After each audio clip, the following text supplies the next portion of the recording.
Thank you. Antero, the last thing you want to happen when you go up and give a speech is to get emotional. But excellencies and ladies and gentlemen, so many friends when I look around.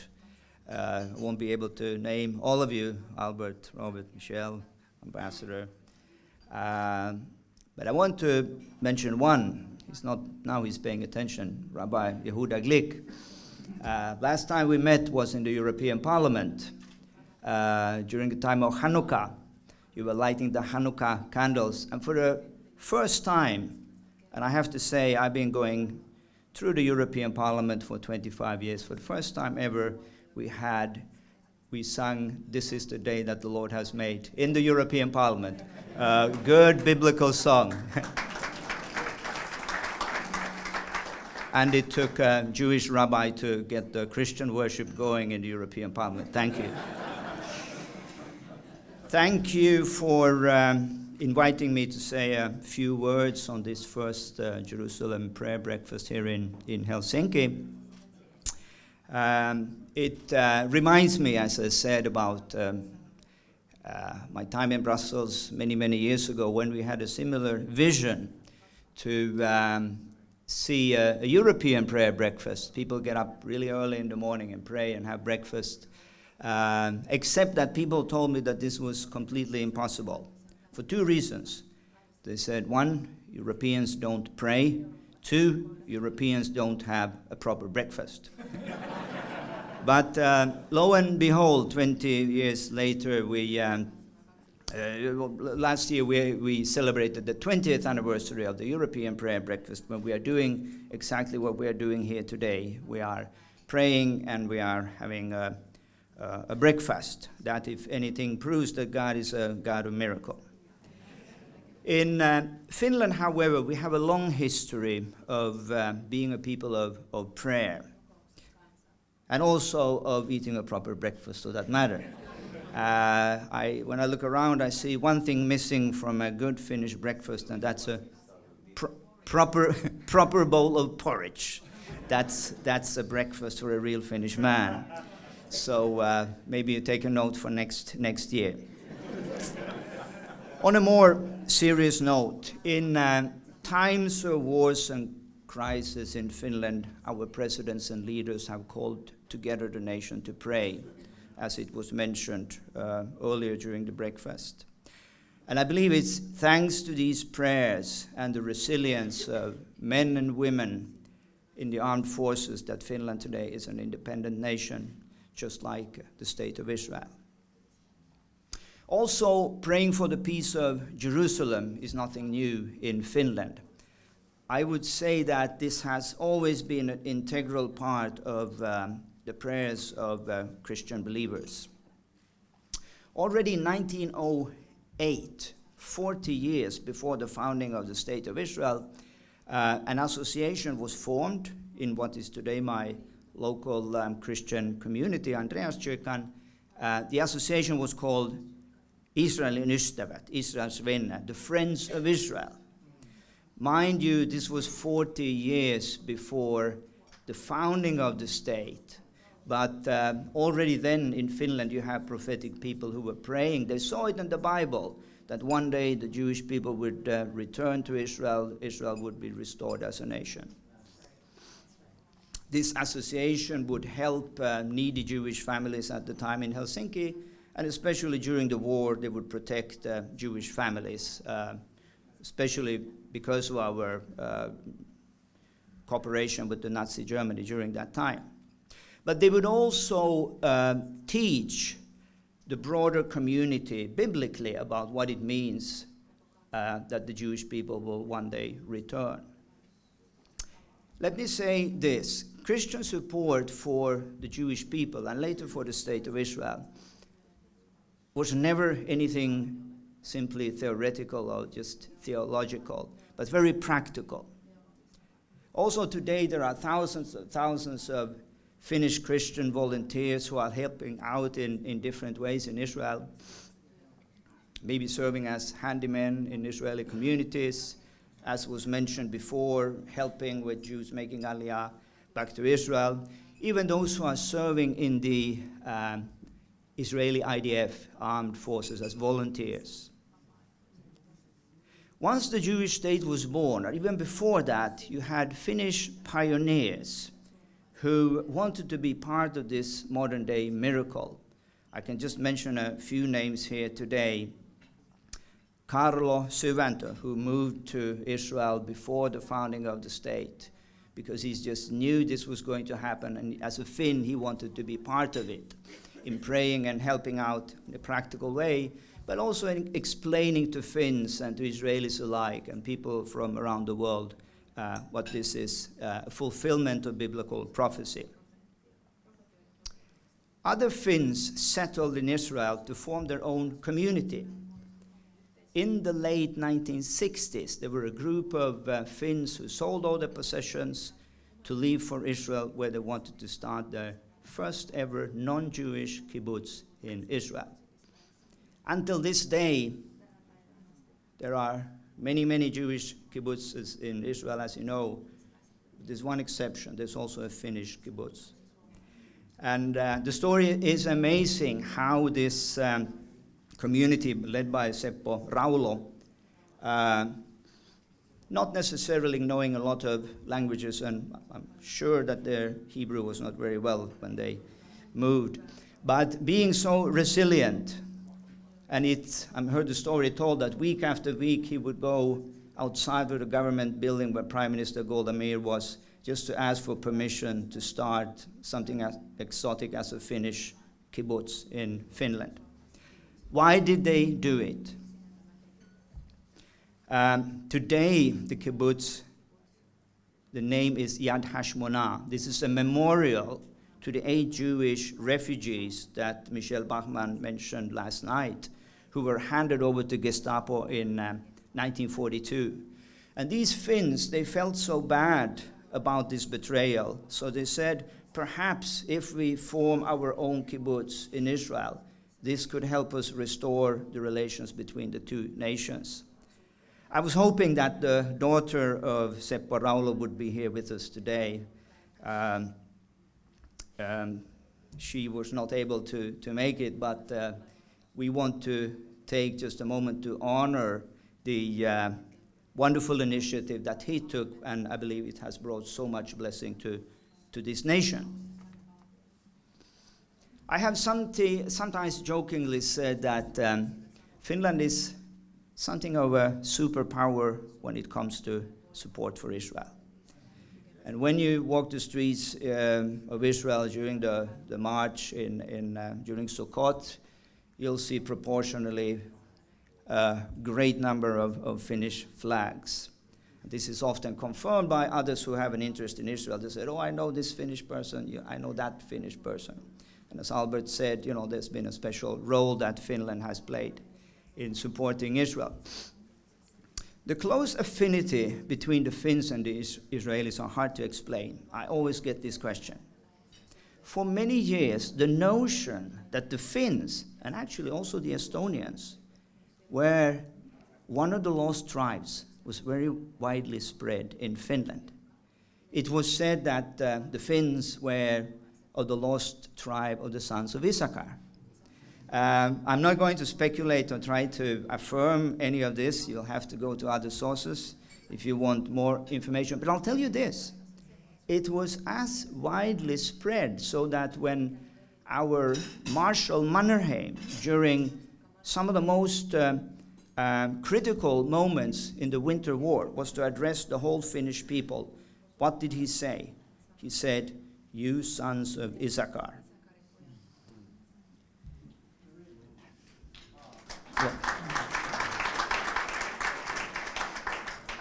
What I can say, however, by reading the Bible is that I do see some similar personality traits between the Finns and the sons of Issachar. Issachar in the Bible is compared to a donkey. And a donkey is known for being able to carry very heavy weights. A donkey is, by definition, very resilient, but the donkey can also be very stubborn. In Finnish, we have a name for this. We call it sisu. But I don't see anything in the Bible about the donkey being particularly happy. But that may turn up in the next Bible translation, so just don't give up yet. Today, Finland and Israel are connected through the many Israeli friendship associations which are represented here today, as well as through business and innovation. The relationships also between our governments are good. A few words about the Jewish community in Finland. As in other nations where Jews have settled, they have always contributed immensely to their communities. Finland is no exception. As Secretary General of the United Nations, Antonio Guterres, would put it, when the Jews were expelled from Portugal, the decline of my country began, whereas the Netherlands, which gave shelter to these same Jews, would prosper economically, culturally, and socially. This is also true for the small Jewish community of Finland, not more than 1,500 max, which has contributed way beyond its size and numbers to the prosperity and progress of Finland. Let us, for the sake of time, mention only one name, senior diplomat Max Jakobson, who was this close to becoming the Secretary General of the United Nations in 1972, if it had not been for the veto of one of the superpowers at the time. Instead, as you may recall, a former Nazi officer, Kurt Waldheim, was nominated, and he sat for 2 terms until 1981 for a season in the history of the UN which has been considered the most disgraceful ever. Sometimes you can't help to wonder what the world would have looked like if they instead had chosen a Finnish Jew. But everything, yes, to Max Jakobson. But everything, of course, is not only rosy, and also the history of Finland has dark spots. We have mentioned how Finland, despite its close cooperation with Nazi Germany in the war, spared the Jewish population, despite the pressure to hand them over to the Nazis. And we also have a very unique situation in Finland, as where German soldiers fighting side by side with Jews, Finnish Jews, and where they had to salute a Jewish officer. This was the order of Marshal Mannerheim, again, do not touch our Jews. Perhaps this should also be repeated in our days. And when we did not live up to our obligations, as was the case for the 8 Jewish refugees that were handed over to Gestapo, the government has duly acknowledged the sin and asked for forgiveness. And to Michelle Bachmann, I can mention that there is today a memorial stone in memory of these 8 Jewish refugees. 8 too many. In recent years, however, we have noted that the history is more complex. Already in 1938, a few months after the conference in Evian, the Finnish government denied the entry of 53 Austrian Jews who were sent back to Hamburg on the same ship which they arrived in Helsinki. For this, we should equally repent and ask for forgiveness. At a commemoration event on the 80th anniversary of this deportation, I asked the government of Finland to officially ask for forgiveness for its failure to protect the 53 Jews.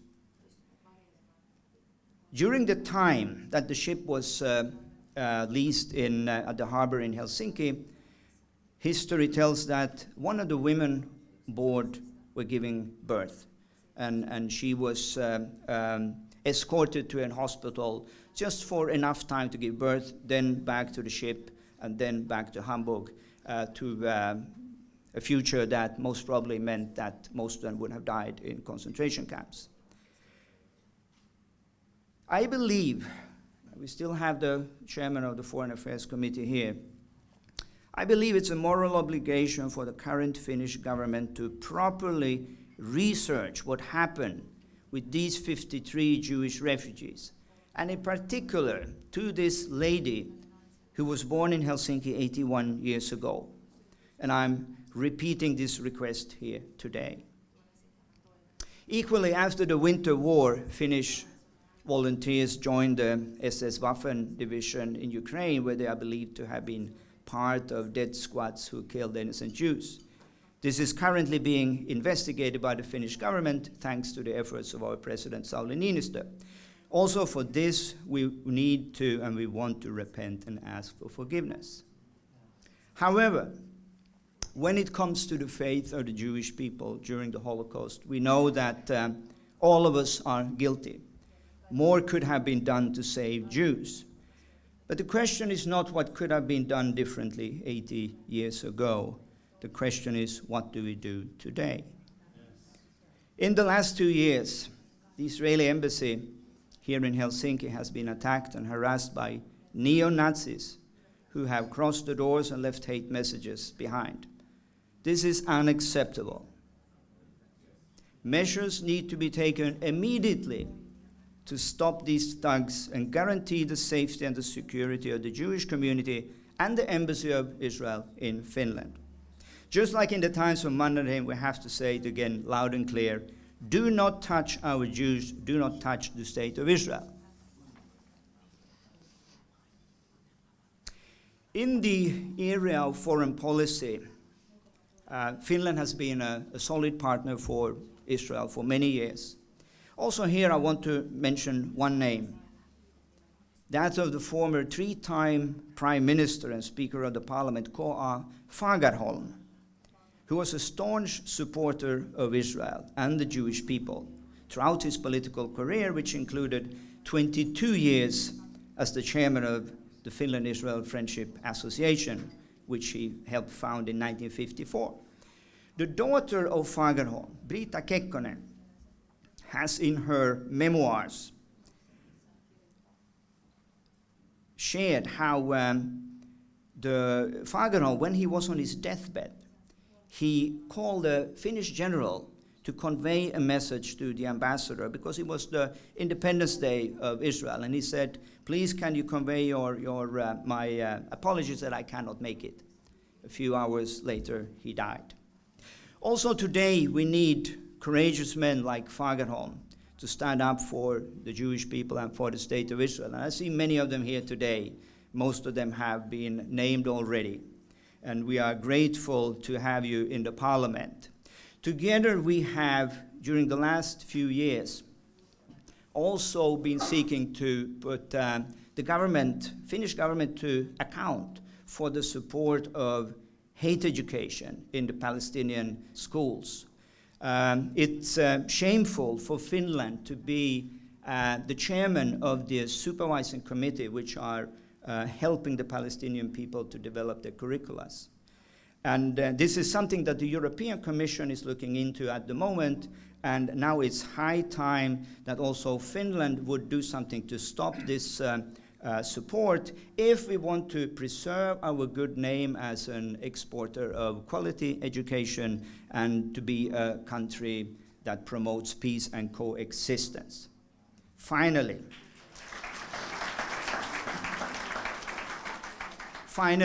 in conclusion, it should go without saying that Finland should immediately recognize Jerusalem as the rightful capital of the State of Israel and start making preparations to move the embassy.